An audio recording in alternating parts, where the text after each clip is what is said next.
Alam mo kung ano yung maganda kapag nasa probinsya ka? Yung parang sobrang layo mo sa problema. Yung manghuni ng ibon, sariwang hangin, na kahit sobrang bigat ng pakiramdam mo, kapag naranasan mo tong mga to, biglang mawawala na lang. Yung magandang tanawin, tapos yung palaya na ginawa niyong palaruan ng mga kaibigan mo. Sarap talagang mumuhay sa probinsya, no? Yung para talagang napakalayo mo sa problema.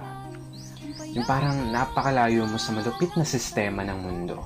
Na kapag nasa probinsya ka, mararamdaman mo talaga yung halaga ng sarili mo kesa sa iba.